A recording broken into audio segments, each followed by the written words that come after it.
Greetings, everybody. It's nice to see. Got quite a few Clear Mountain people who come to our gatherings online, and some in person.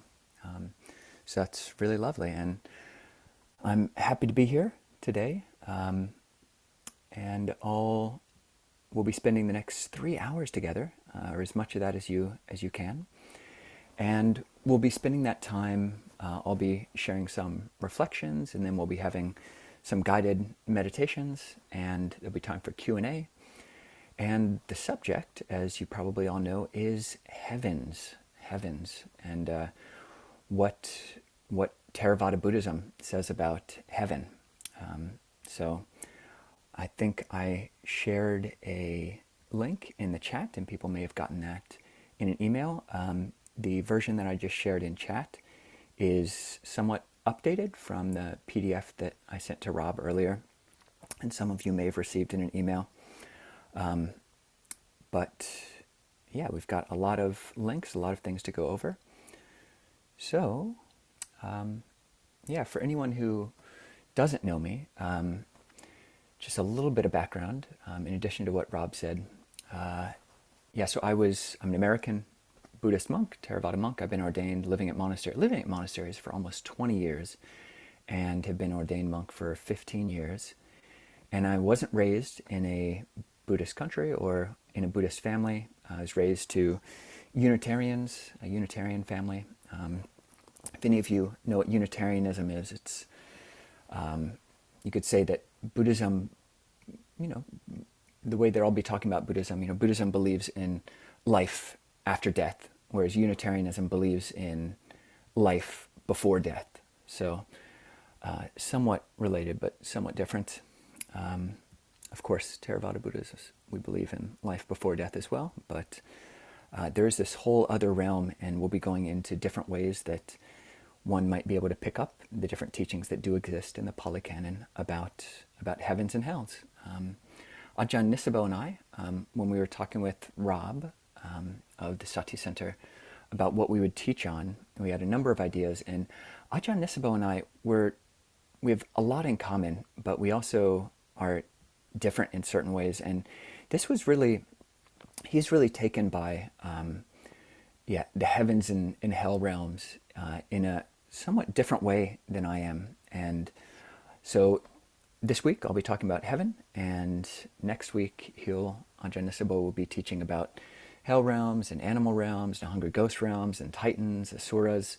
So all these other fun, what's called the lower realms. So I get the happy destinations, the sugatis, and he gets all the lower and depressing destinations. And there'll be very different presentations, actually. So with that, I'll just begin screen sharing. And so we'll just start with, for the next 20 minutes or so, we'll just have a basic introduction into this theme of heavens. And also I put in the chat the revised schedule for the morning. Make this a bit bigger. So yeah, in terms of getting one's mind around heaven, I imagine there's a plurality. There's a number of different views that people here have, or different capacities for belief that people here have about heaven. There are probably some people here who think, or maybe even people who, it is a Buddhist, there is an experiential aspect to heaven. Heaven can be experienced in meditation. I'm talking both on the level of deep states of happiness, but also deep insights into actual heaven realms. So maybe some people here have had actual experiences of heaven. That is possible. Maybe some people just see heaven as a psychological principle that's maybe people just are here for the stories. But whatever way, I think a nice unifying principle, which I'll keep coming back to through the morning, is this really great Dhammapada verse. And it's almost good to memorize. So if by renouncing a lesser happiness, or sukha, one may realize a greater happiness, let the wise person renounce the lesser, having regard for the greater. And this applies to everything that we'll be talking about this morning, and it's a very different conception of Buddhism than some people might be familiar with. Mostly people are familiar with talking about dukkha, conceiving of Theravada Buddhism in terms of the Four Noble Truths, that there is dukkha, there is suffering, there is stress, there's a cause, there's a cessation, and there's a path leading to the cessation. But there's also this alternate conception of the path as being one of getting better at sukha, getting better at happiness, refining one's sense of pleasure, if by renouncing a lesser or a more coarse or more harmful happiness or pleasure, one gains a greater one, a more refined one, a more subtle one, then the wise person will renounce that lesser one, that more coarse one, in favor of the less harmful one. So when we talk about heaven, in whatever way we're going to do it, it's a matter of faith in a certain way. And so we can talk about 3 different levels of faith in Theravada Buddhism. And if you're allergic to the word faith, which many Buddhist or Western Buddhist people are, because it seems to connote things that they're leaving. Many Western Buddhist influenced people are specifically have left the religion of their birth because they couldn't get their minds around this principle of faith. Here we're using the English word faith just as a stand-in for saddha, which does have different nuances and different connotations. But the 3 levels we'll talk about is faith in habit, faith in a mundane right view, and transcendent right view. But hopefully everybody can at least get their mind around this first level of faith, that is faith in habit. And for me, this is the easiest to get one's mind around, because it's just, you have to come down on this one way or the other, that the Buddha says it is possible to abandon the unwholesome, the akusala, and therefore he says to abandon it. If it weren't possible, then he wouldn't say to abandon it, but because it is, he says abandon the unwholesome mind states of greed, anger, and delusion. And the correlate of that is that it is possible to develop the wholesome. It is possible to develop states of non-greed, non-anger, non-delusion, of metta, of generosity, and of clarity, of insight. And if it wasn't possible to develop the wholesome, the Buddha wouldn't say to do it, but it is possible, so he says develop it. And you might say, oh, this is just obvious, or you might think, I can't prove this, so I'm not going to have an opinion. But you can't really not have an opinion on this. You're either operating from the default position that it is possible to cultivate the wholesome or to abandon the unwholesome, or you're operating from the idea that it's not possible, that there is some kind of universal fate, or there's some kind of God who ordains these things. But that's not how it is in Buddhism. There is this karma, this karmic principle, and it's a smart view to have, because it allows for habits. It allows for positive habits and to give up negative habits. So I would encourage everybody just to adopt this positive belief, this faith in habit, at the very least. The next, and the Buddha then talks in various suttas about what he calls the graduated teaching. So you find this in multiple suttas, multiple discourses of the Buddha, where the Buddha gives a stepwise teaching. He just doesn't go straight into faith, talk about heavens, or talk about deep philosophical subjects. He kind of walks us in gradually.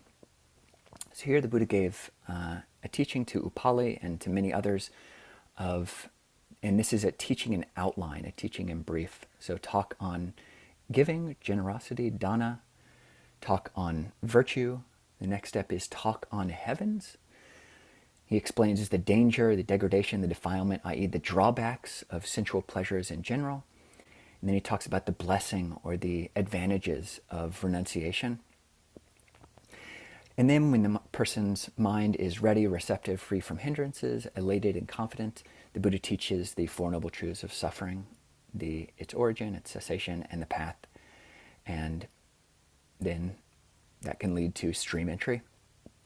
But here we have the Buddha walking us from this first level of faith, that it is possible to develop good habits, that there is value in generosity and virtue, up to this next habit. And you do have some people who call themselves Buddhist teachers, or at least heavily reference the Dhamma, but then will make a case that teachings about heaven or teachings about any world after this one are just later interpolations, that it's later generations of monks who just added these teachings on, and that teachings about rebirth are actually not original to the Buddhist canon, but you really have to twist things to be able to come to that in a genuine and authentic way. If you look at the teachings as a whole in the Pali Canon, and I've got a number of great resources at the end of this document, teachings on the truth of rebirth by Ajahn Nisabho, on the value of rebirth by Bhante Analayo, a whole book which I've put a PDF to, which is available on his website in PDF, really making a good case that this is in the earliest teachings, this truth of rebirth. So the Buddha didn't shy away from it when he felt that someone could hear these teachings. So there is talk on heaven, but then he went further, that there's a drawback in heaven. In Buddhism, even the best heavens, which are very, very long-lasting, they're impermanent. And when someone passes away from these godlike or deva states, one will be reborn, and samsara continues. So there's a value in renouncing that. So the next level of right view is this mundane right view, which the Buddha taught, again, in many places. And these are positions which you can take up. And the Buddha would advocate that these are helpful views. So that there is what is given, what is offered, what is sacrificed, i.e. there is value in generosity. And again, you can take a view on that or not. It's basically a faith that there's value in that, and that it has fruit. That there is fruit and result in good and bad actions. And these do have implications. I mean, many people in Buddhism, why this is coherent is that there are future lives in which the results of good and bad actions do take place. Like you might look at the people around you or world figures and say, oh, these people are doing a lot of bad actions. They're, causing harm on the level of family or friends or your community or on the world stage. It doesn't seem like there's any negative repercussions. It just seems like it's win after win. Whereas the Buddha says there is, in the field of cognitive biases, there's something called the just world fallacy, which points to just this, that people might say the world is just, but then you have all these people who are acting in a very corrupt way and are just getting all these positive boons in their life. And similarly, you have people who do all the right things, and it seems like all they get is poverty and dejection. So they call this the just world fallacy. But in a Buddhist worldview, there actually is this just world, in a sense. It's a just world truth that even if in this lifetime people are receiving the positive results from the good they've done earlier in this life, if they do negative in this life, there will be negative repercussions in that in a future life. And the negative repercussions of doing bad deeds is to go down, is lower birth. But fortunately, as we're talking about this week, is that there are repercussions for doing good, and that leads in an upward trajectory. So there is this world and there is another world, i.e. there is rebirth. There is mother, there is father, so there's value in filial piety. There are beings who are spontaneously reborn. Opapatika is the Pali word. So this is referring to beings in hell, beings in heaven, who aren't born by womb, aren't born oviparously from eggs, but are just poof, they just pop into existence. That's how heaven beings are born. There's some heavens where it said one is born from a lotus. So these kind of less painful ways of rebirth. And there are in the world good and virtuous recluses and Brahmins, spiritual practitioners who have realized for themselves by direct knowledge and declare this world and the next, i.e. who have realized Nibbana and the truth of other worlds. So the final level of right view or of faith is transcendent right view, basically the Four Noble Truths, which hopefully also is easy to understand without thinking cosmologically. You just see that there is suffering or stress in your life. There's a cause for it. When you crave in certain ways, then that leads to more suffering. And when you stop that craving, it leads to the end of suffering. But even within this transcendent right view, there are implications of rebirth. So the definition of suffering, actually, the Buddha does entail what is suffering. There is birth and there is rebirth. So rebirth is a type of suffering. The origin of suffering, the Buddha says, defines it as that craving and lust which jumps now here, now there, craving for sensuality, for becoming, for non-becoming, and which leads to rebirth. So that's the formal definition of the origin of suffering. And similarly, the cessation of suffering implies nibbana, which is the ending of samsara, basically having transcended samsara. And the path does entail a belief in right view when you look at it in terms of the right view of the path. So, yeah, and Bhante Ajahn Brahmali has some great teachings about how this transcendent right view, the Four Noble Truths, do entail some level of belief in rebirth if you follow them. So just to touch briefly, people will be familiar with the Kalama Sutta, or the Buddha's Charter of Free Inquiry, where the Buddha says, and this might be your reason for being agnostic, intentionally agnostic, is that the Buddha says to these Kalamas, these people who have doubt, says, when there are reasons for doubt, uncertainty is born. So is this case. Don't go by reports, by legends, by traditions, by scripture, logical conjecture, inference, analogies, agreement through pondering views, or probability, or by the thought, this contemplative is our teacher. When you know for yourselves that these qualities are unskillful, blameworthy, criticized by the wise, that they lead to suffering when carried out, then you should abandon them. And when you realize the opposite, you should cultivate them. So people say, yeah, don't go by traditions or scripture, whatever scripture, if it's Christian or if it's Muslim or Buddhist even. Don't go by scripture that say you should believe in heaven. Just go by your own conjecture. But here the Buddha also says, don't totally believe your own limited level of logical conjecture or inference, but listen to wise people. And similarly, the Buddha goes on in this same Kalama Sutta to give this Buddhist Pascal's wager that if there is a world and one acts wisely, has a mind which is free from hostility and ill will, a mind which is pure, then if there is a world after death, then one will appear in heaven, which is great. And if there's no world, then no worries. You've just had a mind which is free from hostility and you've been a good person here on earth. And similarly, a belief in karma or in habit, that it's just good. If you believe in habit and do good, then you'll go to heaven. And if not, then yeah, no worries. You've just done a lot of good.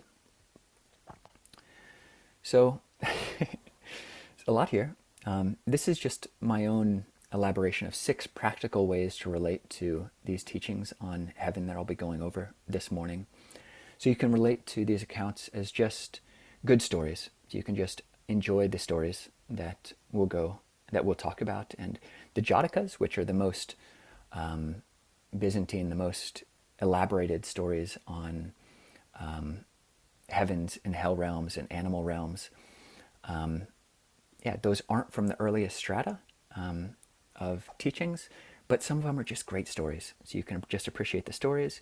You can appreciate the psychological insights from these, just relating hell realms are like being angry or feeling trapped.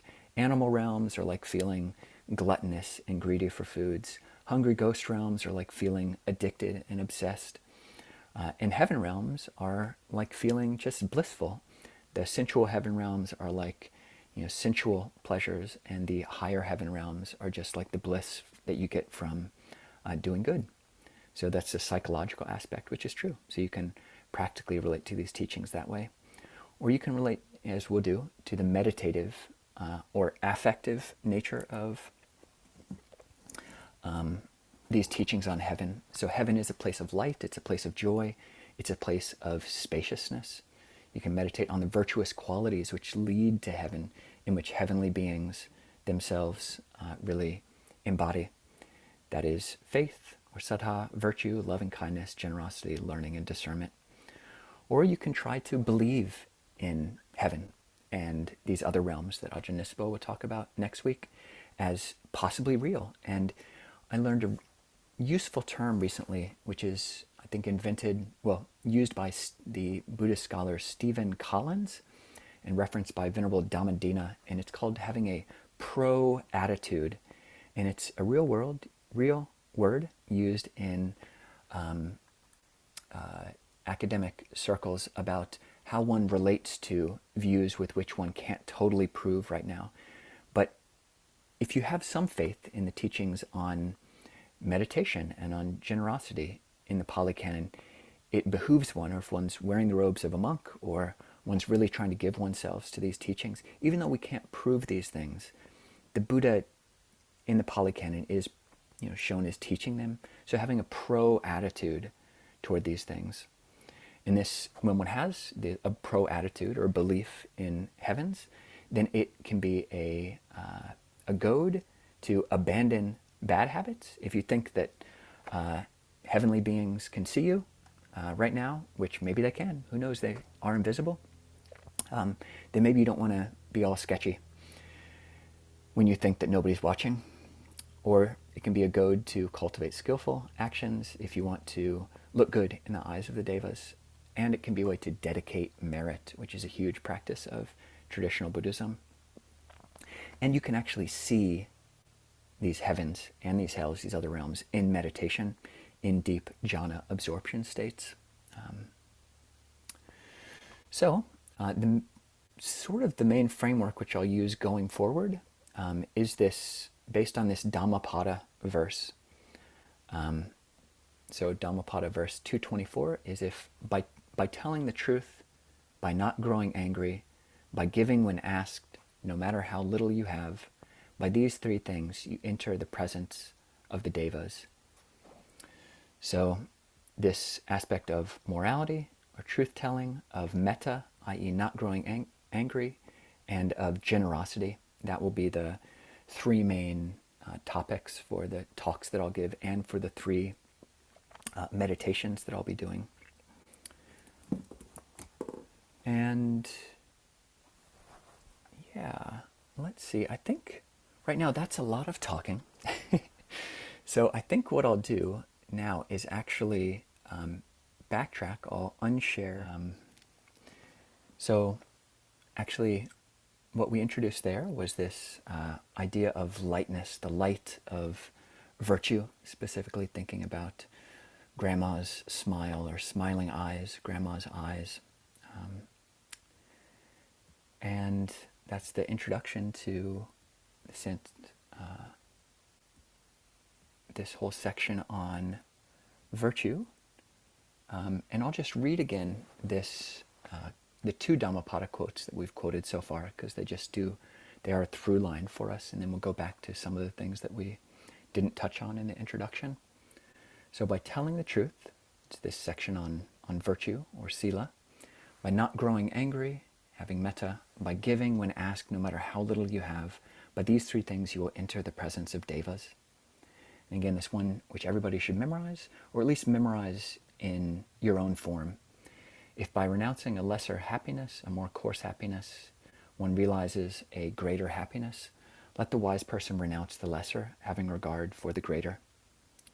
What a great spiritual path we've got. And that certainly applies to the levels of heaven, which we'll go into, but it also applies to virtue in general.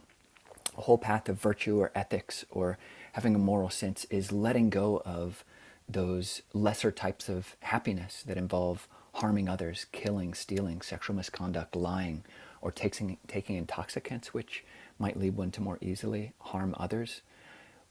We give those up because there's a greater happiness, the greater happiness of morality, the greater happiness of, the Buddha said, why does he teach morality? He says he teaches morality for the sake of non-remorse.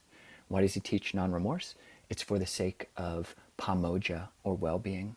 Why does he teach pamoja? He teaches it for the sake of piti, or rapture, which leads to bodily seclusion, which leads to sukha, which leads to samadhi. So this happiness to samadhi rather than samadhi to happiness route. Many Westerners think, oh, when I get my meditation together, when I can finally get jhana, then I'll be happy.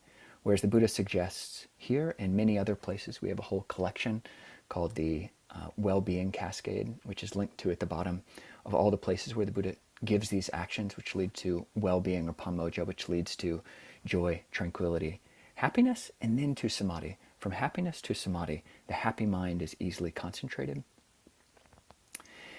So just going back to this recollection of devas. So this is one of the meditation objects which the Buddha gave, where people can actually take this as something that they can do in meditation. So a noble disciple recollects the devas, that is, these different levels, and we'll go into these in a diagram just below.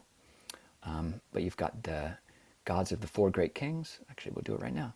You've got the gods of the four great kings. So here's the whole Buddhist world view. As you can see, a map of the 31 planes of existence.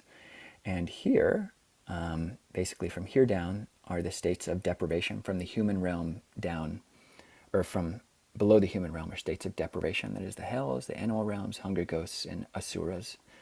And then above those lower realms, we've got the human realm, which is nicely balanced, but actually we've got 26 levels above that, which is great. Ajahn Nisabho is only going to talk about 4 or 5 or 6 lower realms next week, whereas we have all of these higher and more refined states of happiness, and this is what these ascending forms of heaven represent, is finer forms of happiness. So these first 6 are what are called the sensual bliss realms, the kama sukati. Sukati is heaven and kama is sensual, so the sensuous heavens.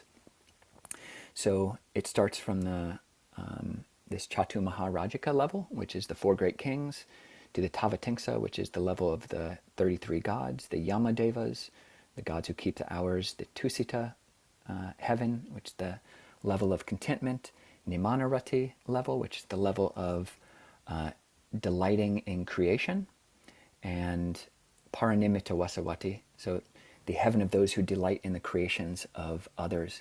These are all sensual heavens, and that beings in these 6 levels, they, like humans, experience sight, sound, smells, taste, touch, and mental objects, but it's just ascendingly and exceedingly on each level, higher and higher forms of happiness, of bliss, cleaner and cleaner forms of happiness. And then above that, we've got these, what are called the Brahma realms, which some of them are these fine material rupa realms, which roughly equate to the 4 jhanas. So first jhana, you've got 3 or 4 realms of the Brahma realm, the second jhana, third jhana, fourth jhana. And then above that, you've got these formless realms, which are equated to the level of infinite space, infinite consciousness, infinite or sphere of nothingness, and neither perception nor non-perception. So that's the map. Don't get too worried about that. Just think about exceeding and ascending happinesses. Better and better happiness, cleaner and cleaner happiness, less and less harmful happiness, healthier and healthier happinesses, like by a lot. And longer lifespans, and brighter lights, and better joys, better happiness, more and more spaciousness. So, but the recollection of the devas is, one recollects there are these different levels, going all the way up through the ones we named, through to the divinity's host, i.e. the Brahma levels, and then higher than those. And then when those devas passed away from here, they were born because of their faith, their saddha, their sila, their ethics, their learning, their generosity, their chaga, and their wisdom, panya. I too have the same kind of saddha, ethics, learning, generosity, and wisdom. And so based on that, realizing that I share qualities with the devas, so this is the traditional devatanusati, recollection of the devas. When one does that, then both themselves and the devas, their minds are not freed from greed, anger, and delusion when they think of that. At that time, their mind is unswerving based on the devas. The disciple's mind is unswerving, finds inspiration in the meaning, in the Dhamma, inspiration in the teachings. And with that, they become joyful. They have this sense of pamoja, which I translated as well-being earlier. From well-being leads to rapture. Rapture leads to tranquility, bodily tranquility. That leads to sukha, which is bliss here. And that bliss leads to samadhi. This I call a noble disciple who's lived in balance among people who are unbalanced, untroubled among the troubled. Those who've entered the stream of the teachings and developed the reflection of the devas, recollection of the devas. So here's again the outline, what we'll be talking about. 3 talks about cultivating the divine in daily life. That is virtue, metta, and generosity. 3 meditations on light, joy, and spaciousness. And and we'll be doing it by watching the breath, having mind immersed in the body. There's this great teaching to Mahakassapa, I will not relinquish mindfulness immersed in the body associated with joy. So this is something which Mahakassapa, the Buddha's foremost disciple in ascetic practices, cultivated himself. And you can cultivate as well. I will not relinquish mindfulness immersed in the body associated with sata, which is translated as joy here, but a sense of just okayness. Is there a way that your mind can be okay, if not positively inclined towards awareness, even no matter how the body's feeling? And then we practice meditation on the breath. So, coming down to virtue more properly, the Buddha, this is Silanusati, which is a similar recollection to the one on devas, where one recollects one's own virtues as being untorn, unbroken, unspotted, unsplattered, liberating, praised by the wise, untarnished, and conducive to concentration or samadhi. And then when you do this, our minds aren't overcome by passion, aversion, and delusion, but their minds are straight based on that virtue. And when they're straight, we gain a sense of the Dhamma and joy connected with the Dhamma that gives rise to this well-being cascade of pamoja, which leads to piti, which leads to passaddhi, bodily tranquility, which leads to sukha, which leads to samadhi. So well-being, happiness leading to concentration. So just on this level of virtue, in about 5 minutes, 5 or 10 minutes, we'll go over to questions. If you have any questions or thoughts about things I've said so far, or about your own thoughts on the virtue of heaven or heaven realms in particular, and how they fit into this Buddhist cosmos. So here the Buddha talked about adhipateya, or governing principles. And he said there are 3 governing principles: having oneself as one's governing principle, having the cosmos, the loka as one's governing principle, and the Dhamma. And I've got the full sutta in the appendix down below, but here I'll just go into having the cosmos as one's governing principle. So here, a practitioner, a bhikkhu, and you can just think of that as, it's not just monks, it's not limited to monks, it's any practitioner, anyone who's practicing the Dhamma.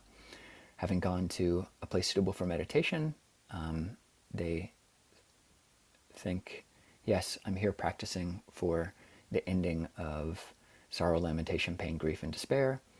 And they think, now, if I, having gone forth, or us, having come here to this morning practice, were to think thoughts of sensuality, all sorts of sexy thoughts, thoughts of ill will, all sorts of angry thoughts, thoughts of harmfulness, great is the community of the cosmos.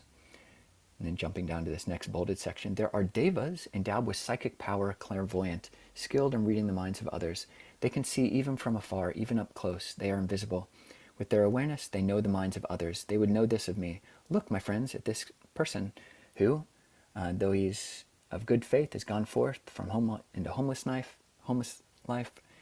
remains overcome with evil, unskillful states. And when you reflect thus that, oh gosh, maybe what I can see isn't the end of the story. maybe there are other beings who can know my thoughts, or maybe there are other beings in the room. And again, I can't prove this. I've never seen anything that I'm sure is a deva.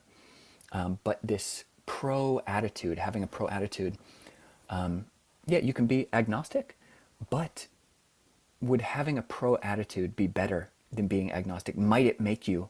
So someone here has the Pali name in their bio is Sanditiko.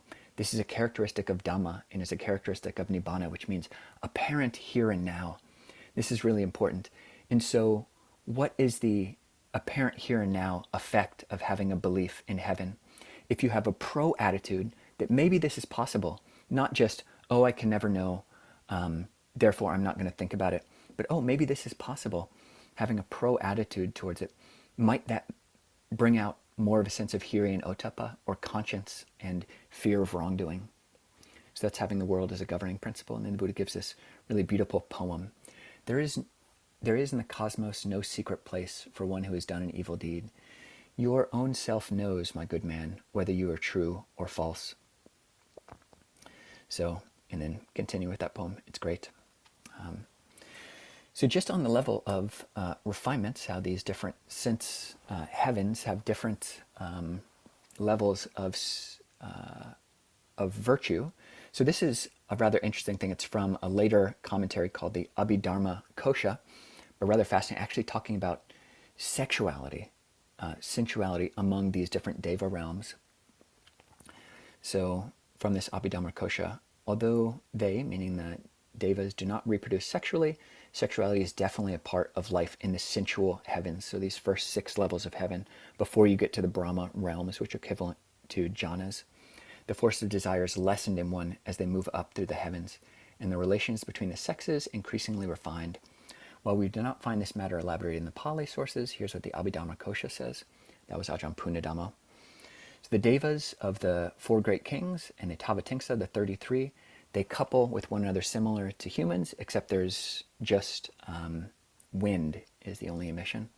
The Yamadevas, the next level up, they do not engage in sex, but they just embrace. The next level up, the Tusita Devas, the heavenly heaven of contentment, they just hold hands. They're just content holding hands. The next level up, the Devas who delight in creation, they just smile at each other, and that's enough. That's the gratification, the sensual gratification. And the next level up, the highest level of the sensual plane, is the devas who delight in the creations of others, and they get their gratification merely by gazing at each other without even smiling. And Ajahn Punadhammo, when he talks about this, he says he has a student that said, this sounds like high school in reverse. So a funny thing that he said. So there's more to be said. The Buddha says that engaging in bodily good conduct, refraining from stealing, sexual misconduct and stealing, refraining from good or bad verbal action, that is not lying, not doing divisive speech, not speaking harshly, not speaking nonsense. Good mental action, that is refraining from or being content, not being covetousness, not having ill will but having right view. That leads to heaven. And yep, you can't just do it by prayer. You have to put forth the actions that are necessary. So with that, I'll stop sharing and open things up to questions, and just appreciate everybody's patience. This is maybe new for a lot of people and maybe challenging for a lot of people, but I really do appreciate this idea of having a pro attitude towards rebirth. I can get my mind around that for sure. And I do think that certainly it is the case that the Buddha in the Pali Canon taught rebirth, and I can't say that it's absolutely not true. And when I do act from this place of belief, I am a more virtuous person. I do have a stronger sense of morality, and I try to be a more generous person. So Kathy, please. And people can raise their hand and it'll just stack up in a line.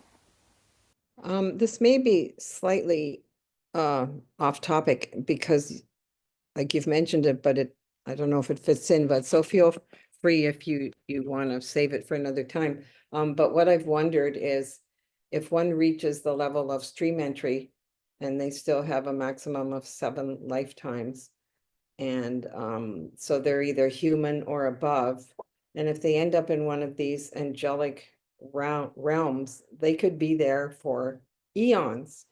So then I think, well, gee, if you're going to become enlightened, it could take you a really, really long time. And I've never found anywhere that kind of addresses that. So I don't know if you want to deal with that today or not, but that's been on my mind for a while. So thank you. And it's a good point. So if anyone's not familiar with this term stream entry, it's the first level of what the Buddha realized and saw were these non-transgressible states of awakening. So they're attainments, which when one attains them, there are 4 levels, the first of which is stream entry or sotapanna.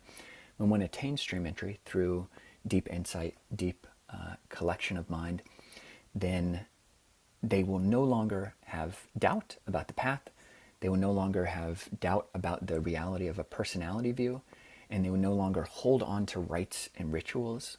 So they've completely cut those off. After you've attained stream entry, you'll be totally free of these. And as Kathy mentioned, it said that a stream entrer has only 7 more lives, whereas all the rest of us, just have as many lives as it takes. It's the Buddha compared it to someone who has attained stream entry. These 7 lives are like the amount of dirt underneath a fingernail after you've picked up some dirt with it, compared to all the dirt in the earth. So the whole earth compared to dirt underneath the fingernail. These 7 lives are comparable, even if they are in immense deva realms, or these very long-lived devas. It's still a fraction of an infinitesimally small amount in comparison to what the rest of the beings in samsara are going through. The dukkha that will be experienced is that much less. And there is dukkha comparatively in these higher realms, so you definitely do. But attaining stream entry, definitely go for it. That's the main takeaway. Go for stream entry. And not having to be reborn as an animal or a hell being or sura is great. But you could be reborn as a human, and middle school wasn't that great for many of us, so you might have to go through that again. Or life as a human in the maybe not too distant future isn't going to be all that great. Practicing as much as you can, but I think just bringing up stream entry is very, very important, because the Buddha did teach about awakening. And so that's that anupubhikata, this gradual teaching. First, to those people who can hear it, he'll teach generosity. Who doesn't want to hear about being generous and having people be generous to us? And then virtue. If you can hear about generosity, maybe you can hear about virtue. And then he teaches about the heavens, what we're talking about today. But then he goes on, for those who can hear it, for a lot, if you can believe in the heavens, it makes you want to be a better person, which is great. And as a forcing function, that's wonderful. If you become, a better person, even if your idea of heaven is cartoonish, which almost certainly any of our ideas of heaven are going to be a caricature of the real thing. It's like, 3-dimensional beings trying to imagine a 4th dimension, or 2-dimensional beings, of which there aren't any, imagining a 3rd dimension. You just can't imagine what it's like. So our visions are cartoons, they're caricatures, they're pale comparisons of the reality of these things. But if by acting from this place of belief it makes us better people, then that's great. So that's the teaching on heaven. But then the Buddha does talk about these drawbacks of heaven, that no heaven is permanent, and you will drop down. And even if you're a stream enterer, you might drop down into being a human. And there's dukkha certainly there. And then the benefits of renunciation and the Four Noble Truths. So practice as much as we can, realize the Four Noble Truths. And stream entry is great. That's a great goal for this life, for a human life. I hope that answered your question, Kathy, and feel free to clarify if necessary. Vandana, please. Thank you, Ajahn, again, for everything. Yeah, so I just want to show my sincere gratitude towards this beautiful meditation we just did. And then I actually, when you talked about the grandparents, I was just trying to visualize who was the most beautiful grandparent I had. And my mind went towards my maternal grandfather. He had such a innocent and very loving face. And then the tears started coming down to my eyes, and then even having rapture and bliss throughout the meditation, I just felt direct connection with my maternal grandfather, and I just started sending metta towards all of them, all my all my ancestors. So thank you so much for making me do that today. I haven't thought about him in a long, long time, actually. So thank you so much. And my question is about the faith, Shraddha. So the Shraddha is when you're talking about the Devas, the first level of Devas have this faith. So what the faith towards the Buddha uh, or the teachings, because the teachings are not it's not uh, it's wholly from for the Buddha, because the teaching is meaning is the truth, it's the Dhamma, right? So Dhamma can be realized by any religious person who is not even a Buddhist, who is not even following a path, because when you start to see the truth is actually universalist. So you just start to have this realization. So I was just wondering that this devarams, which are not maybe in other religions, Christianity or others, of course, the Hinduism has it. So I have some information about it. So how would you address this? This the first level of deva for the people who are not Buddhist, to say, right? Thank you. Yeah, thank you very much, Vandana. And the first point about, I'm so happy that that those meditations had that effect on you. And that really is this Devatanusati, recollection of the Devas. This is the intentional purpose of that meditation, is to give rise to this sense of this well-being cascade from belief in Devas, or, as you were saying, like a belief in goodness, just seeing, imagining the goodness of the people in our lives. And for me, it's my maternal grandmother, who's just an exemplar of so much goodness, and just I can imagine it so clearly, the light in her eyes and the kindness that was just always my relationship with her. So yeah, whether that's recollection of the devas, recollection of virtue, that leading to pamoja, or this the clouds raining down, and the Buddha gives this image of a mountaintop, and just as a rain cloud, the rain cloud of recollection of devas or of virtue, might rain down and would fill up the pools at the top of a mountain. That's pamoja, this well-being. And when that fills up, it drips over and falls into the next pool, which is the pool of piti, or rapture, which is a jhana factor. And that fills up and spills over into kaya passaddhi, bodily tranquility. It's one of the 7 factors of awakening. Fills up into sukha, another jhana factor, which fills up to samadhi. Sukha, happiness, bliss, filling up samadhi. Samadhi fills up into knowing and seeing things as they are, which leads to the great ocean of nibbana. So this great well-being cascade down to the ocean of nibbana.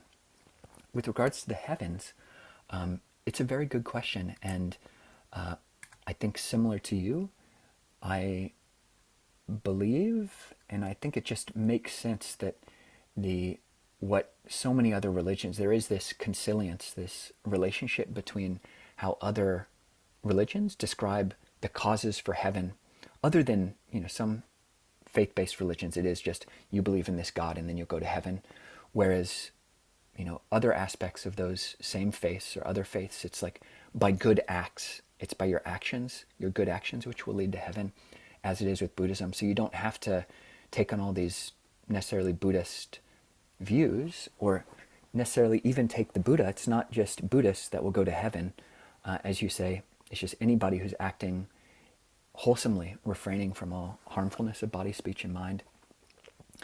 So I think what you could say is a characteristic of the saddha, the shraddha, the faith of people in heaven, whether they're formally Buddhist or formally Christian or whatever they are, is that first aspect, that first level of faith, just believing in the effects of habit, the effects of karma, that it is possible to cultivate wholesome states and it is possible to give up unwholesome states.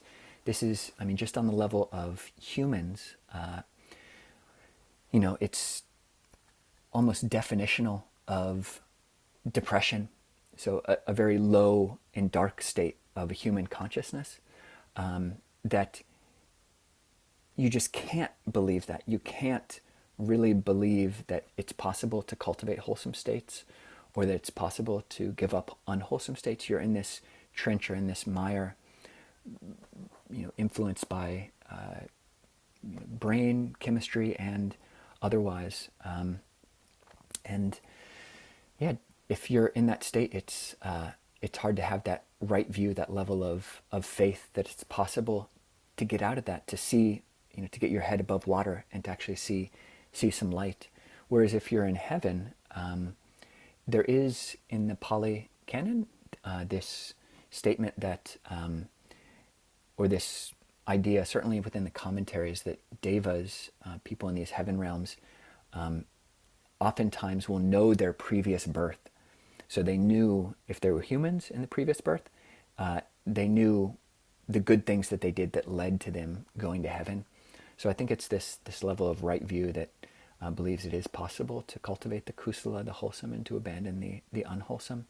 And that just leads to, these levels of heaven are increasingly harmless.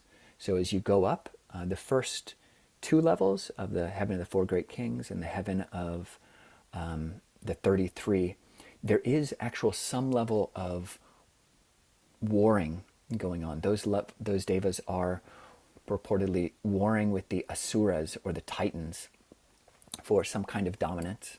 But when you get above that to the yama devas, so this is the first level of devas who are kind of outside of direct contact with our kind of terrestrial world, there's no violence. From the yama devas, that's the third level up, there's no violence, there's no war. It's a wholly peaceable existence. So beings from that level up have just totally given up the rod, given up the spear, given up all sorts of violence.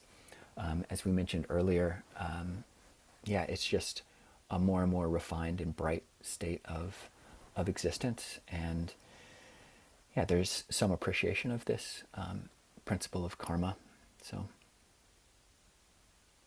great points, Vandana. Thank you. Andrew, good to see you. Still life. Can you unmute? Oh, you put it in the chat. I can read that. Ajahn, a question on the, maybe I can't see that word, but development that are spontaneous, or the devas that are spontaneously brought into being in pairs. Which are they? Thank you for your time and practice. On the devas that are spontaneously brought into being in pairs. So that word I used, opapatika, which is part of the mundane right view, that there are these spontaneously arisen beings. That is how devas are born. But in terms of in pairs, I'm not sure what you mean by that. Maybe you could clarify in voice or in chat.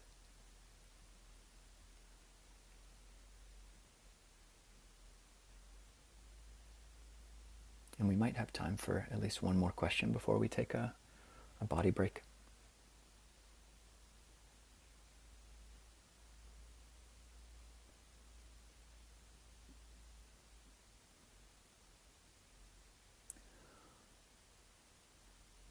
Jampunadhamma spoke on them in brief. I'm sorry. Andrew, I still am not sure. Maybe you could give me a quote, or we can come back to it in a different Q&A session if you'd like.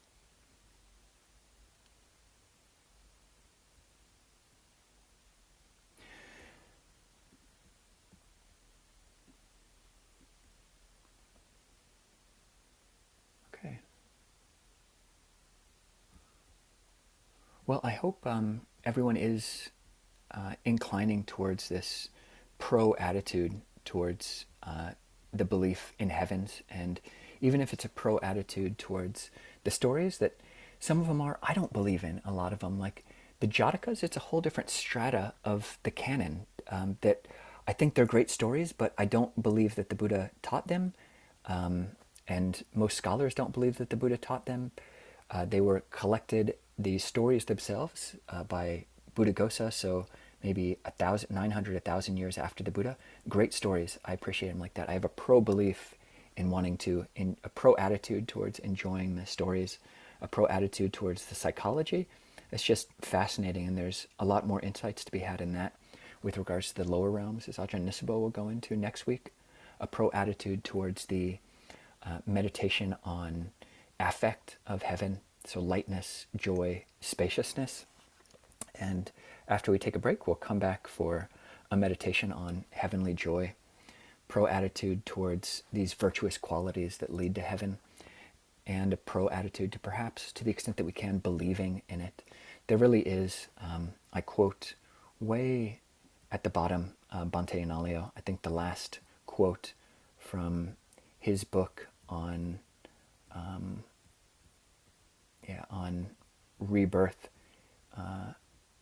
He says, so in his book on rebirth in early Buddhism, he goes into 4 different realms of study, of scholarship, modern scholarship interests. So surveys of evidence from near-death experiences, past life regression, children's memories of past lives, and xenoglossy, which is children remembering a language that they didn't know that isn't their parents' language. And Bhante Analayo's quote is, although individual instances of the type surveyed above, those 4 different areas, are amenable to a range of different interpretations and fall short of providing definite proof of rebirth, the body of data that has emerged so far changes the status of the idea that rebirth can occur from a religious creed into being a reasonable belief supported by a body of evidence. So, yeah. So pro-attitude to an actual belief in rebirth, certainly, and maybe even starting with if it has the effect of making us better people. So with that, we can take a 10-minute break. Okay. It continues to be quite lovely and nice to sit with all of you. And we'll just continue with the morning, talking about this second specific aspect of a heavenly existence and an existence and practices which lead to heaven, specifically the practice of metta, or loving kindness. So roughly in the second half of that guided meditation, I was going from this pericope. This is a word that's used in scriptural analysis of any religion. It means like a stock phrase. So Buddhism is, Theravada Buddhism and Mahayana Buddhism are chock full of these stock phrases, and you find them in different suttas. It's almost like a puzzle piece, which the Buddha would then lay out and say the exact same words, or at least they were recorded. It makes memorizing discourses very easy. But this is one of them on what's called the suffusion with the divine abidings. And we chant it. So people at our monasteries, Parayana Vihara, Pasadi Vihara, Clear Mountain, Abhayagiri, any of these Western Sangha, Ajahn Chah influenced Sanghas will chant this in just these words. And it does come up in the canon many times, many dozens and dozens of times. And so what that is, I'll just read it out. And we memorize the Pali and the English, and it is available in the Amaravati chanting book, which maybe someone can put a link to at some point. I didn't link that, but we do have the first verse, which is, I will abide pervading 1/4 with a mind imbued with loving kindness. Likewise the second, likewise the third, likewise the fourth. So above and below, around and everywhere, and to all as to myself, I will abide pervading the all-encompassing world with a mind or a heart imbued with loving kindness, abundant, exalted, immeasurable, without hostility and without ill will. So it is worth pointing out that the word mind here, it depends on the chanting book. Some senior monks like heart and some others like mind, and wherever I copied and pasted this from, like the word mind, whereas in Abhayagiris I think we have the word heart, which I feel is a bit more appropriate when we're talking about these what are called the Brahma Viharas. So the name of the chant in the chanting book is the suffusion, because we're allowing the mind to drench, steep, fill, and pervade all these different quarters, the whole world, all the way up to the heaven worlds, with suffusion with the divine abidings. This word divine abidings is a translation of Brahma Viharas. So Vihara is just the name for an abiding or an abiding place, like a home can be called an abiding. And Brahma is referring to, it can mean just that which is holy, but it also does refer to this whole realm of beings in the Brahma worlds. So in the last conversation we were looking through, we were looking mostly at these 6 levels of the sensuous sphere. And then above those, you get into these Brahma realms. So this is, when we practice loving kindness, we're practicing in a way which is similar to the Brahma gods, the Brahma deities. So these are equivalent. The Brahmas, the Brahma gods, unlike the sensual sphere gods, do not, they're not engaging in sensuality in the same way. They don't have intercourse, and they only have bodies in a subtle sense. So we can see we have all these different levels of Brahma gods, basically from here on up. And Rob, can you see my cursor at all? Just curious, kind of circling it around. Yeah, good. So from here up, we've got the jhana, sutta jhana equivalent. So the first 3 levels are equivalent to the first jhana. So if one is living a good life and being generous, being virtuous, practicing some level of meditation, then if you die with a clear mind, then that will lead to birth in these sensual heaven realms. And that's basically what other religions say as well. Be a good person and you'll die and you'll go to some level of heaven. And what the Buddha found in, I think, other religious traditions as well that have a system of meditation, is that if one dies in the first jhana, then one will go into this first level, or these first 3 or 4 levels of the Brahma realms, of the subtle form sphere. So the Brahma Parisaja, so the group of the Brahmas, the Brahma retinue in the realm of the great Brahma. So that's according to the first jhana. The second jhana, these all have their names of the different Brahma realms point to qualities which are foremost, or that really manifest in jhana. So on the psychological level, jhana states, absorption states, immersion states are real. Although many, certainly the vast majority of us are not skilled at jhana, but hopefully maybe some of us, certainly if you've come to a group like this and are a convert Buddhist, maybe you've experienced at least a taste of jhana or a taste of inner freedom.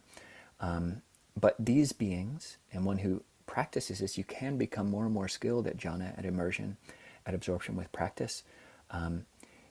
You can live more and more of your time, and basically that's what these Brahma beings do. They're living in the rapture and bliss of a jhana-esque existence.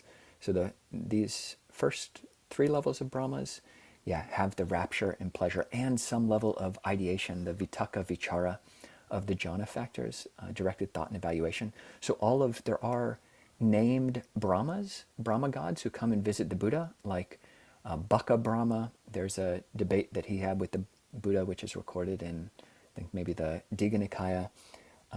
And Sahampadi Brahma is a Brahma who came down and invited the Buddha to speak.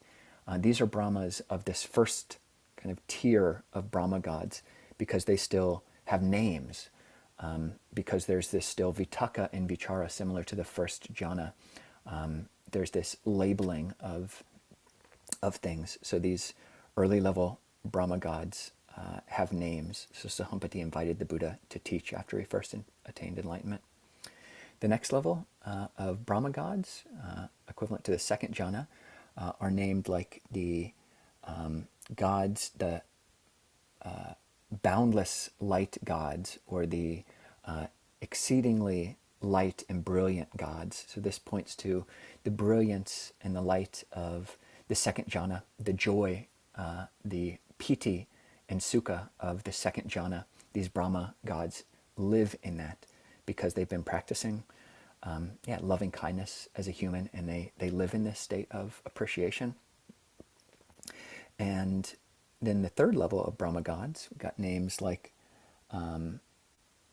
boundless beauty, or ultimate beauty, or the first level is somewhat lesser beauty, but still they're a lot prettier than we are. In fact, it said there are some stories about people going to heaven, like humans who get a glimpse of some of these higher heaven worlds, and they see, well, I guess it would be the sensual devas. You see a sensual being who's just utterly more beautiful than we are. And there's one story goes that after seeing the beauty of a celestial being, the person stopped eating food and ended up dying because they were just utterly awestruck with the beauty of the godly beings.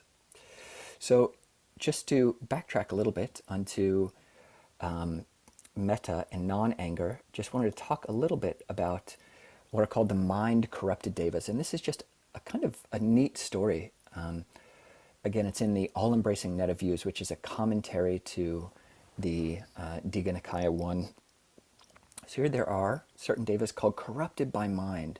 Those devas contemplate each other with excessive envy, so non-metta. As a consequence, their minds become corrupted by anger towards one another. Their minds are corrupted by anger. Their bodies and minds become exhausted, and consequently they pass away from that plane. So this is a case for non-anger.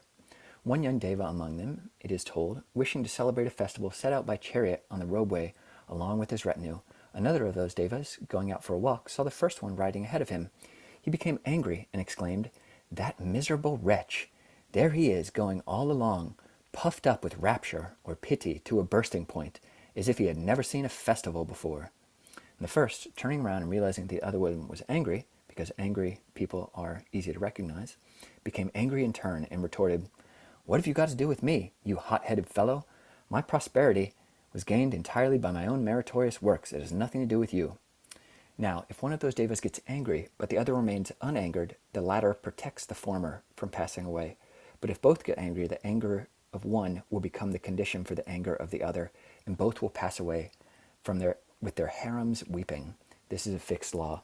So if that second deva or the deva in the chariot, if he gets angry in response to the deva who's walking along being jealous of him, then poof, he just disappears. And certainly with the first deva who got angry, they just disappear, corrupted by mind. So anger can take one down from the state of being a deva, and certainly we can all feel that. I think modern upper middle class existence really is a deva realm in many ways, and probably most people have experienced how, you get in a fight with your spouse or your kid or your family, and you're just brought to earth, and actually you're brought through the earth down into hell so quickly if we hold on to our anger and our righteousness. So just to highlight this principle again, that if by renouncing a lesser happiness one may realize a greater happiness, let the wise person renounce the lesser, having regard for the greater. So there is a gratification in anger, in our righteous indignation. It feels good on a certain level, partially because oftentimes our righteous indignation is right on a certain level, but the indignation, because it harms us and it harms others, when it's tinged by this flavor of anger, it burns us and it burns the people around us, and we can let that go. We can still have the clarity of seeing rightly. We can have the righteousness, have a right view about situations, about others, and about society, but we don't have to burn ourselves. We can let go of the indignation, part of righteous indignation, and see that there's a greater happiness in forgiveness, in love, to the extent that we can, or at least non-anger, non-boiling in anger. So let the wise person renounce the lesser with regard for the greater. So hopefully you can do that. And you've probably seen, as we did that meditation, just the people who we love most in our lives, our closest friends, the ones who it's easiest to feel, feel warm for. I would venture to say, at least in my case, those are the people who really are exemplars of loving kindness. And it's easy to imagine the extent, if we look back at our own biographies, that, formerly we used to get angry so easily, and we didn't even see the detriment of anger. We didn't place our finger and realize that anger, indignation, all of these flavors of hate and aversion, that they're mental flaws. They kind of bring a level of ugliness to us and the people around us. And we didn't, so 15 years ago, we didn't realize that as much. We were more angry for longer periods of time. And maybe now we look at our lives and hopefully we're angry less and for shorter amounts of time. And just take that principle on into the future and imagine us into the future, or more highly developed beings that just aren't inclined towards giving rise to anger. They've just transcended it. And that is the promise of the Buddha, that it is possible to completely transcend anger and to have a mind of loving kindness. So that is the joy of heavenly metta and a heavenly smile, thinking about our good friends. And with that, we'll open things up to questions again. And we've got about 15 minutes, and I'll stop sharing. And I think I can actually respond to Andrew. It's possible that what you were speaking about was, there is a sutta where the Buddha is talking to Nakula Pitta, who's this husband and wife pair. So you have this couple, Nakula Pitta and Nakula Mata, and the wife of the pair, she's actually at least a stream enterer, and her husband, so she's attained some level of awakening. And they ask the Buddha, how can it be that we could be reborn again as a pair? How can we be reborn and be a couple in future lives? And the Buddha actually gives advice. He says, it is possible that you can do certain things to influence future births so that you'll be reborn coupled with someone else. And those things he mentions to Nakula Pitta and Nakula Mata are, if you practice the same generosity, so if you go and do a lot of generous acts with your partner or whoever you're wanting to create this karmic affinity with, this multiple lifetime association with, do a lot of generosity together of the same kind. So that's the first thing. Do the same type of generosity. Sila, or morality, keep the same precepts and do it together. The couple whose house we live behind, they keep the 5 precepts all the time and will oftentimes keep the 8 precepts. So refraining from entertainment, refraining from even eating after noon, and from lying on a high bed. They take those on also at certain times throughout the week. And so doing this as a pair, having the same type of generosity, doing generosity together, doing virtue together, studying together, so sutta. So doing some level of mutual education. You can have a book group with your partner, whoever it is you're trying to create an affinity with. And the same, last one is wisdom. So having the same level of wisdom and insight. So talking deeply, the Buddha said, how does one grow in wisdom? It's through approaching wise people and asking, how is it that I might attain long-lasting welfare and happiness? So that's what hopefully we're all trying to do, to grow wise and be wise together. And it's not just a one-person couple. I mean, it's strange up here in Clear Mountain. There seems to be a lot of affinities, like people come and become Clear Mountaineers so quickly. And it does seem to be this, even people who don't live in Seattle, this Clear Mountain affinity group where maybe we've been practicing together in past lives. And who knows if that's true? I haven't seen any visions, but it just feels like I've been able to click with our community in ways which is unique. And and it's a good story, even if it's not, who's to say how true that is, but it's a good story. So you can cultivate multi-life pair bonding if you want. or just creating affinities by doing generosity, having virtue, studying, and having wisdom. The same with those who you want to study with. So join our Mission Majjhima group on Sunday evenings, and maybe future lives, if we don't become stream editors this life, then. All right, so that was some response to Andrew, and let me know, Andrew, if that wasn't what you were talking about, but other people can raise your hand if you've got anything to raise.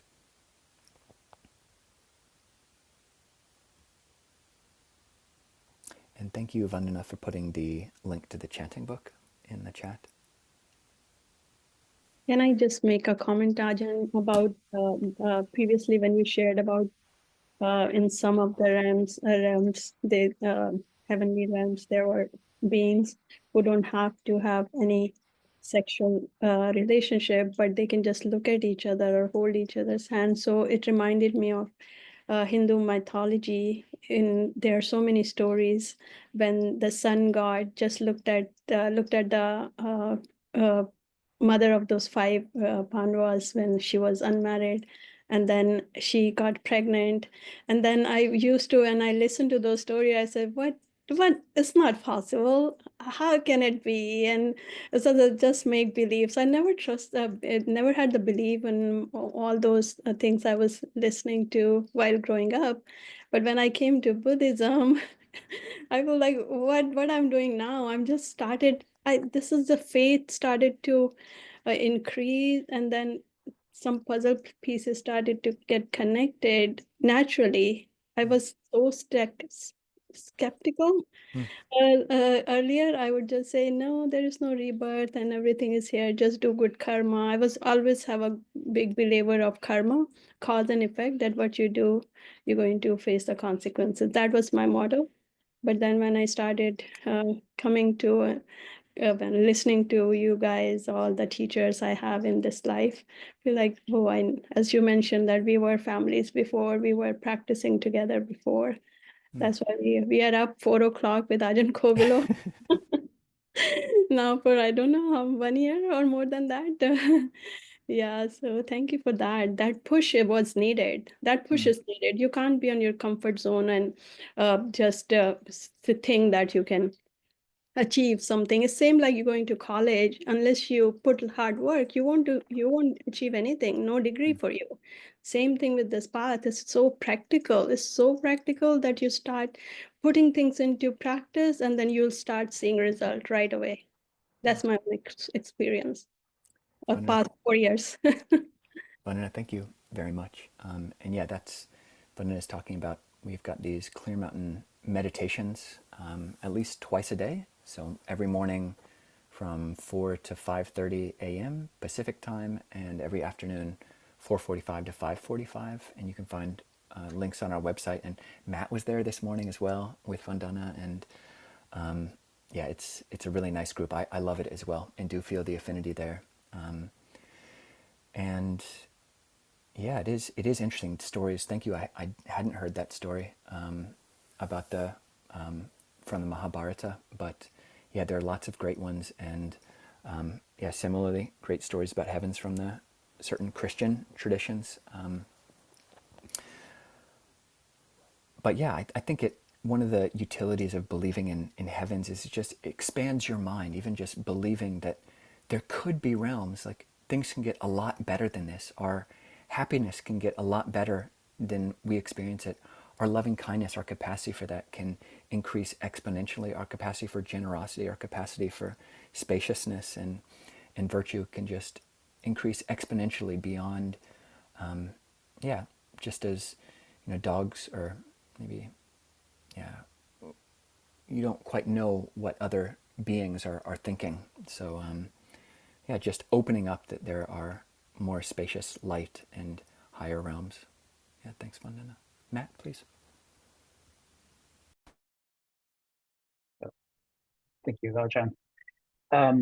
I've been sitting here kind of mulling over the statements that you made about decreasing anger, and that is certainly something that has been my experience as I've practiced and grown over the past couple of years as well. And it also connected back to the thing that you said the very beginning with sort of like the devas or the wise, kind of being able to see our thoughts.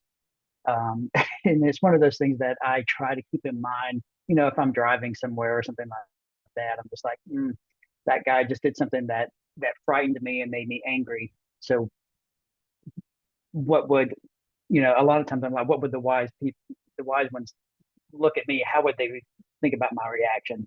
It doesn't always stop me from maybe embarrassing myself, but at the same time, it has certainly lessened this so much more. In the past, it's sort of been, I have had those thoughts of like, what would Nisabho and Kovilo think about what just happened and my reaction to that? And now shame comes over me very quickly.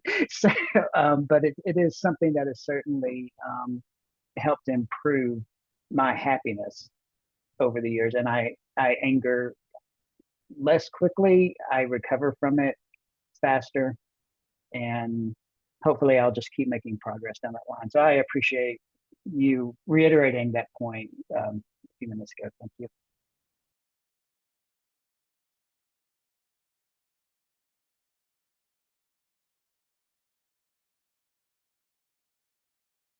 Ajahn, you're muted.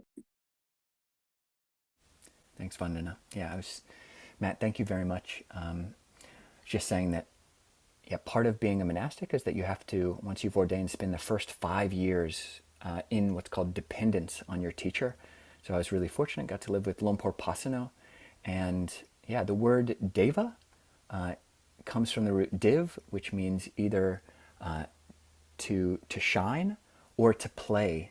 And certainly, like, there are devas on earth. You see, hopefully all of you have devas in your life, those shining beings who just really do. I mean, the more you stay around monasteries, the more you hang out with monks, or at least in spiritual circles, hopefully whatever their religion, like, you just start to understand the iconography of a halo behind all these saints. It's like people do seem to start to have like this brightness to them, and Lumpur Pasano certainly had that. And yeah, he says that Lumpur Cha, his teacher, had it, and I think there is this somewhat osmosis just hanging out with and attending to, like, the people who, yeah, hopefully all the people who we are hanging around with, if we're doing it intentionally, are people who have qualities that we want to emulate. So being able to have the eyes to see the devas in our life, to see the shining qualities of the people around us, and to imagine that there might be more. And certainly I have so much. Lumpur Pasano, my preceptor and teacher, he had this habit of, he coughs a lot, and I think part of his coughs is like this kind of like rattling staff, like he's just letting everybody know that he's around. And it kind of has this, conscience, my conscience peaks, i.e. like I'm like, oh gosh, he's around, I hear him, he's coughing, I gotta make sure I'm not doing anything bad. There's not that much bad you can do at a monastery, but yeah, I feel you, Matt, and I hope we more and more, all of us, can surround ourselves with, yeah, human devas and people who inspire us. So I feel that way in our Zoom groups.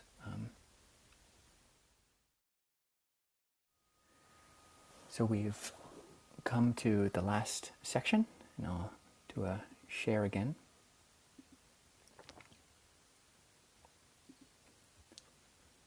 This last section on that meditation, I was hoping to have this theme of different smiles. So you've got a brow smile when you think of the old person, you've got a mouth smile thinking of your friend, and you've got a little baby smile with your kind of cradle, if you've got your hands in your lap. I didn't make that so explicit, but kind of a through line there, different aspects of joy in practice. And with this one, the spaciousness of heavenly generosity. And again, going back to this Dhammapada verse, this is what I meant to bold: by telling the truth, by virtue, by not growing angry, that's metta, by giving when asked, no matter how little you have.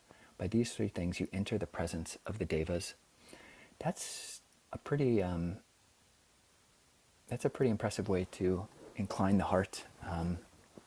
I know I have known monks. Ajahn Amaro once had or I think for a long time, had a determination that if anyone asked for anything, he would give it to them. And that seems totally impractical, but I think he kept it for years and somehow wasn't abused. I think living in a monastery where people don't really want that much stuff makes it a little bit easier. But yeah, is it possible? Can you incline your mind to being able to give? If you're asked for something, being able to give.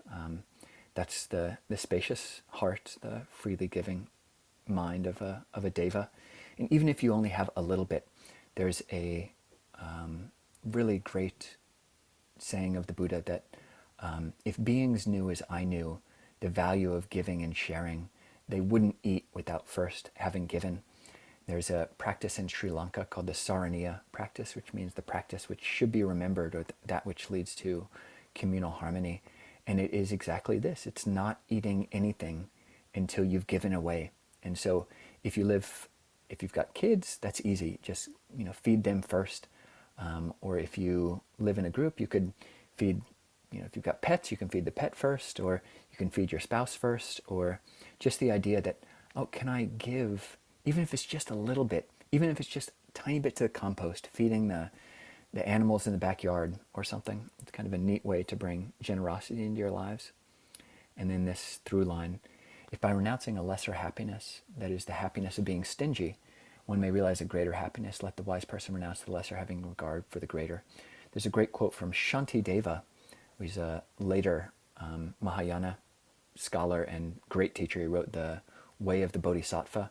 And one of his aphorisms there is comparing the mind of a hungry ghost with that of a deva.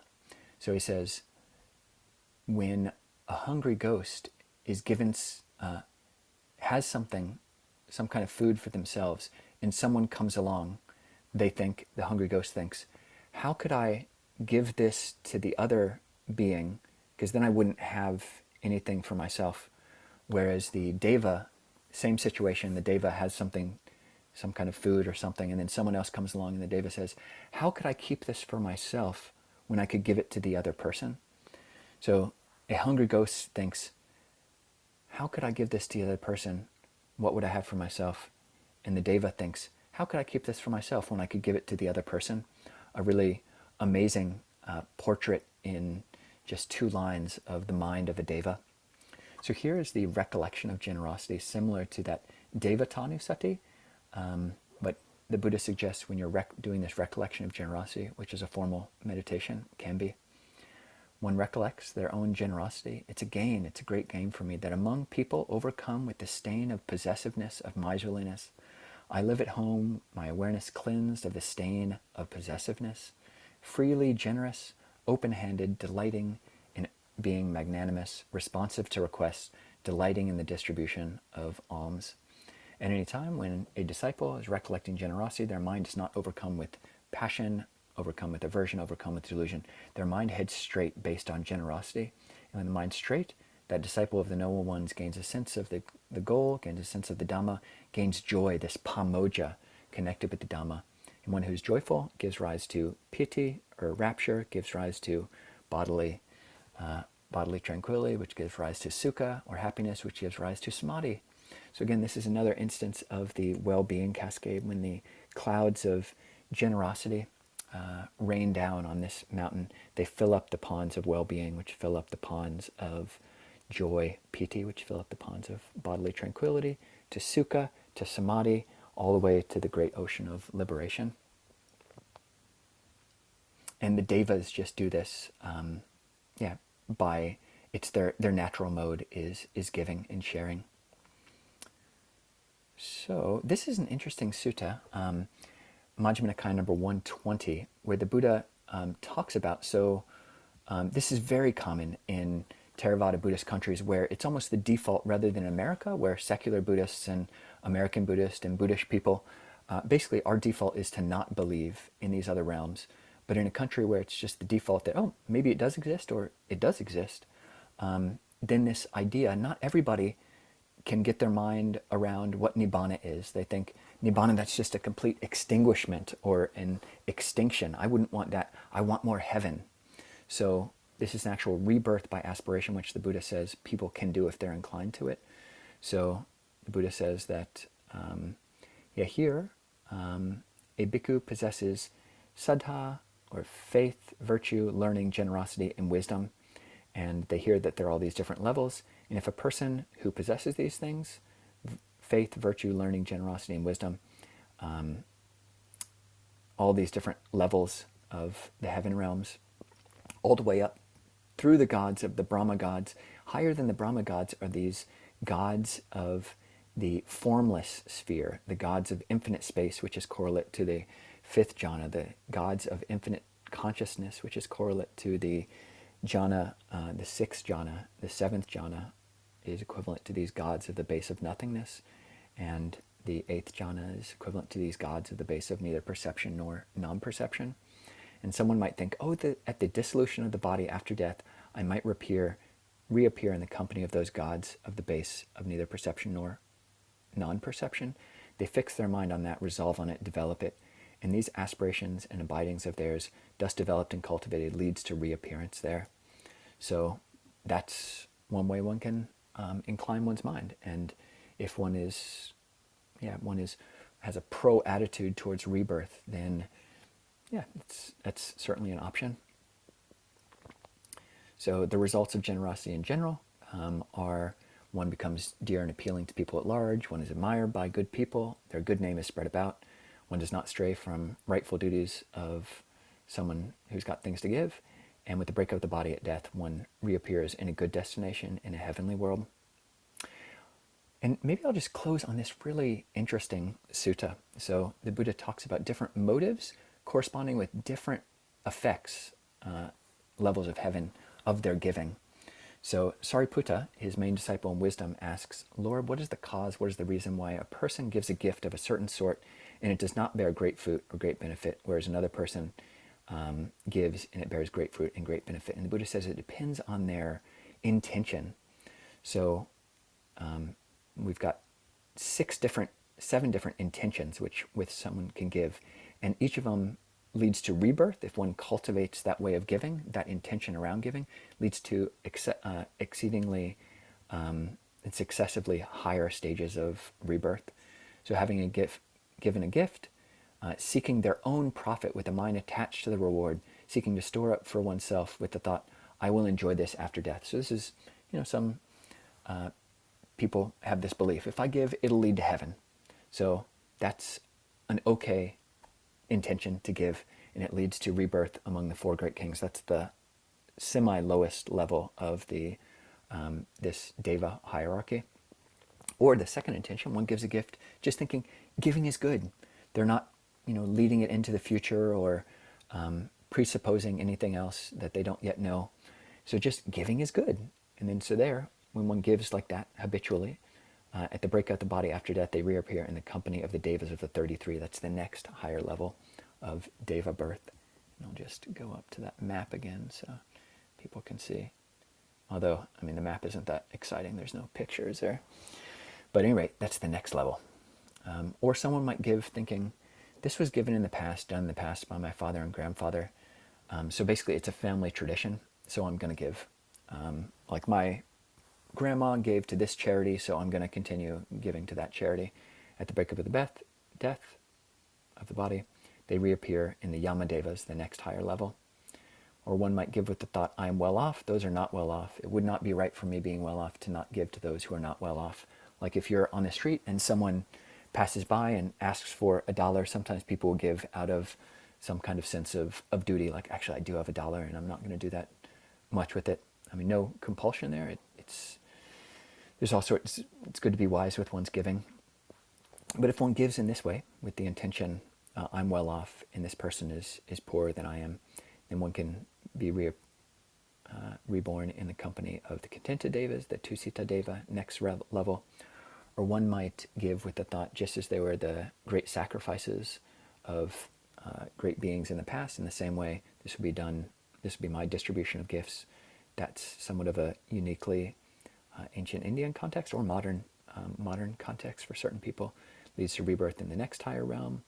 And the next thought is one gives with the thought, when a gift of mind is given, it makes the mind serene, gratification and joy arise. So you can give that every time you make a meal for your kid or for your wife or for your husband or for a monk or for a nun. You can think, this gift of mind, it makes my mind serene, and it gives rise to joy and gratification. With that, one is reborn in the highest level of this sensual sphere.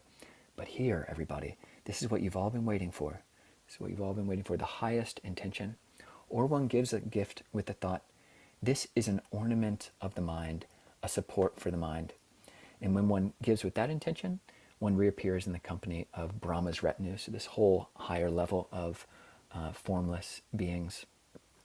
And then, yeah, so that's, you can give with this intention, not thinking that it's going to be a benefit to you, or that just giving is good, or there's a history of it, or all these other ways of giving. But one thinks giving is an ornament of the mind. There's no pronoun there. It's just, this is a natural process. Giving as a support is an ornament. It makes the mind beautiful. It's a support for the mind. So that's how you can give. All right, so that's the presentation, and just in general, hope to have encouraged, and I encouraged myself in kind of formulating these different 6 practical ways to relate to heaven. I hope I've encouraged some of you to some extent to at least have a pro attitude, if not an actual outright belief in heaven on some level, whether it's just enjoying the stories, which are fun, seeing the psychology of it, which is interesting, can be insightful, meditating on light or joy or space, meditating on the virtuous qualities, believing in it, which makes you want to do good yourself, to abandon that which is not good, to even dedicate merit. We didn't go into that at all. And the possibility, maybe through deep meditation, I've certainly, hopefully all of us have experienced, we see things clearly when the mind is calm and still. So maybe these things do exist, and I can't see it right now just because my mind is agitated. So with that, I'll stop sharing and open things up for the Q&A and just closing thoughts. Yeah, Kathy, please. I had 2 occasions in the past week where one was a birthday present and one was with a neighbor, where I was actually asked to give. And my intention with the birthday present for sure was I was going to do it, and with the neighbor, I would have, but it would have been something different than was asked for. And it kind of irked me. And it felt like it took away my joy of giving. So how does one deal with that? Like it just changed the whole dynamic for me. So is that I guess that's about me, and there was, I guess, a form of anger. So yeah, how do you deal with that? Yeah, no, it's there's a prohibition against monastics asking for anything. Certainly, we don't use money, but we don't ask for money, but we don't even ask for food, which we do eat. And yeah, if you see a monk on alms, if they're a good monk ordained in a good monastery where they're practicing all the rules, certainly not going to ask for money. But even just walking alms, they're not begging. They're not staring at each person that passes by, with a, shaking their bowl at people, or going door to door to people who haven't invited them. There's a prohibition. The Buddha gave this story about, just as there was this man who had this flock of geese. He wanted them to leave his backyard, and a wise person came up to the man and said, just go out and ask each geese for a feather. And so the wise man did that, or the farmer did this and went out and asked each geese for a feather, and they all flew away, because nobody really likes being asked for stuff necessarily. But you can prime your mind, this phrase in that recollection of generosity, it's a great gain for me, that among people overcome with the stains of possessiveness, I can live at home, my awareness cleansed of the stain of possessiveness. May I be free from the stain of possessiveness. May I be freely generous. May I be open-handed. May I delight in being magnanimous. May I be responsive to requests, delighting in the distribution of alms. So it is like, you could train yourself in that way. Like, I have met people who, it's natural. I'm the same. Just this morning, Ajahn Nisabho asked for something, and I got all, a little bit I was doing something else at the time, and he was asking for something. It was like help him with this thing we're planning for next week. We've got all these great senior monks who we're going to get to serve. But yeah, it's just a little bit of an irk there. So it's totally natural. You don't need to berate yourself, but we can train ourselves in this other way. Like especially next week, we've got these senior monastics coming. At least, yeah, I have a level of faith that at least one of them might have a level of attainment, of awakening. That's my own faith. And I very much want to be extremely open to any suggestion that he might make of some way that I could support him in some way. May I be extremely open to requests, certainly with him, and people who, maybe you can start with that, like, may I be responsive to requests from wise people and thinking who those might be. And but in general, yeah, I do feel a contraction of the heart. This morning I did when I was stingy with my time with Ajahn Nisabho, and I don't berate myself because those are just the conditions that went into it. But yeah, I'd like to be more magnanimous. There is a spaciousness and a lightness that goes, from this, like the clenchness of this, to just, oh yeah, okay, I don't have to hold so tight. It doesn't matter if whatever I'm doing right now, I can just be more generous, be more open. So yeah, hope that was a response.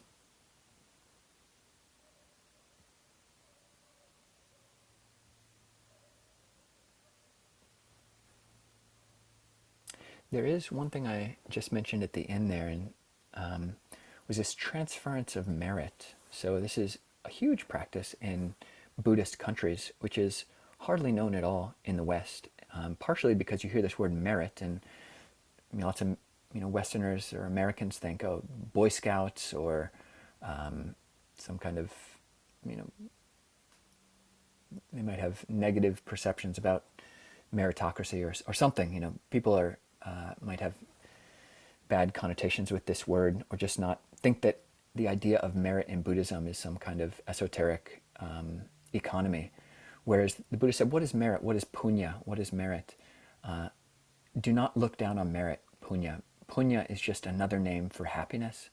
So merit is just another name for happiness. So what this practice of dedication of merit is if we've done anything good, and is to actually remember that. So this is a practice you can do at the end of your day before you go to bed. There are whole chants in that chanting book that Vandana shared. There's one of the dedication of merits, where through the goodness that arises from my practice, may my spiritual teachers and guides of great virtue, my mother, my father, my relatives, the sun and the moon, and all virtuous beings of the earth, may the highest gods and evil forces, celestial beings, all receive some blessing from my life. So it's this dedication, just like a book is dedicated at the beginning. I dedicate this to my wife and my kid and Bootsy, my cat, So too, you can dedicate your practice, and at the very least, it's just a good way for you to remember the good things that you've done throughout the day. It's so easy for us to live at a tilt. We're tilting into our sleep. We're tilting into the next activity. This morning I was tilting into whatever I was doing, and I wasn't actually upright and listening to the moment. Whereas if we just stop and recollect, okay, this morning, we didn't have to come to this. Nobody made us come to this meeting, but we came and we listened to Dhamma, we talked Dhamma, we meditated together, and that was a good thing. May any goodness that comes from that, may a share of that go to all beings. And there's a sutta where the Buddha says that hungry ghosts, the hungry ghost realm, which Ajahn Nisabho will talk about next Saturday, they are especially able to receive that merit. It's almost like, I've heard some teacher describe it's almost as like an air packet, like a care package dropped from the sky. It's like, these hungry ghosts are in this desert realm, and they're got these huge bellies and tiny little mouths, and there's no food, and they're totally thirsty and hungry. And then, say, a relative or a friend of theirs in the human realm says, oh, this morning I was meditating with that group at Sati Center online. May all beings, all my friends who've passed away, those who are hungry ghosts, may they receive some of this merit. And it's like a care package drops into their desert, and they get some level of nourishment from that. But there is a chant also in our chanting book, which is for those who do not know of my giving and sharing the goodness that I do, may the devas let them know. So this is a request. May devas, if someone doesn't hear this dedication, may the devas let them know. So that's dedication of merit, and I don't do it honestly as much as I would like to. I think that's just because of I would like to do it multiple times a day, just as a stop. Hopefully we're doing good things that, they're talked about in Indian, or at least the ancient Buddhist 24-hour clock is split up into 6 sections, 3 at night, 3 during the day. So hopefully you can look back at each of these 3 times and say, oh yeah, this morning I did something good. However this happens, I don't understand how the transfer might work, but however it might happen, whether it's some direct psychic connection or some other deva lets them know, or even if it's just me thinking about the good things that I did, that's good for me. May the goodness that comes from this benefit all beings. May there be lightness and peace from that. And then in the afternoon, and then in the evening before going to bed. So instituting that, instantiating this practice of dedicating merit into your life, or at least of reflecting on what you've done. Vandana, please. Thank you, Ajahn. So as I was mentioning previously, I won't believe in all those things, but then I started. But then a few weeks ago, I had a very interesting experience. I saw the dream of my mother. She is dead. I haven't seen her in a while for any presence of her, never seen. But then she just asked me for something. She asked me to do something for her. We used to have this whole month dedicated to do ritual for our ancestors. So she asked me to do something. She said, "Are you going to do it or not?" And I was like, what? I said, okay, I'm going for my conference. And actually, I was going for my conference that day. That I'm going to do it when I come back. And then I thought about it. And then, so no, she asked me, now I have to do something. And then I sent some food for Ajahn Sona in Canada, because he talked about these things previously. So, but it's amazing. And then I started watching this past life regressions and all those. And then some people mention about that energies never die, right? So energy just transform.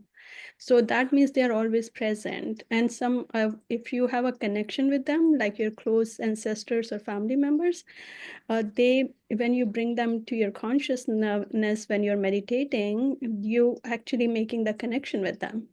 And I started to feel that. I say, wow, I would never believe on these things. And now my heart is just mind. It just started. Wow. And then I did that for my mom, dad, and my brother who died very young. I Wow. felt very, very happy. Yeah. That's so beautiful, Vandana. And the fact that you feel happy about it is, even that would be enough. And all of the, it's really sad, actually, when you go and live in a Buddhist country, or at least even a non-Buddhist country, but a country which, actually actively reflects their ancestors more intentionally and puts a day or a month of the year, or, a day of the month on the calendar to explicitly make offerings, or at least think of the person. It's a really beautiful custom, and gets people doing good and gets people out of themselves, and that's really beautiful. And who knows, maybe there is that connection, and maybe we can help our ancestors, or maybe they can help us. And this principle you talked about of giving, in the moment, I think I've heard multiple teachers say, like, if the thought comes up to give, then you should give quickly, because who knows, death may come. Like you should, if the thought to be generous or the thought to do something good comes to mind, you should do it quickly if possible, because we don't know how long we'll be around. So that's a great general principle. And I have to say, it's really, thank you very much, Vandana, and it's really been a pleasure. I do feel like I've met certainly Deva humans in this life and hanging out at these monasteries, meet very bright people, and increasingly so. And it's strange. There's a strange thing. It's like, is my practice deepening? Is it because I'm like attracting like more bright people, or I'm hanging out in more bright places that I'm meeting more kind of bright and good people? Or is it because my mind is just becoming brighter and I'm able to see the already existent brightness in other people, that just whoever they are? But at any rate, I think that's what practice does for us, is that we do start getting these heavenly eyes, the Dibba Chaku, the eyes of devas, and be able to, see the goodness of others, feel this spaciousness, joy, and light. So it's about time. It's 11:57. So I enjoyed the morning with all of you, and yeah, I hope you can all come up and visit Seattle anytime. Check out our website, and yeah, it'd be great. You should all join Ajahn Nisabho. He's a lot of fun and very wise and smart person, and so he'll be here next week talking about a somewhat more depressing, or a lot more depressing subject, but he'll make it fun. So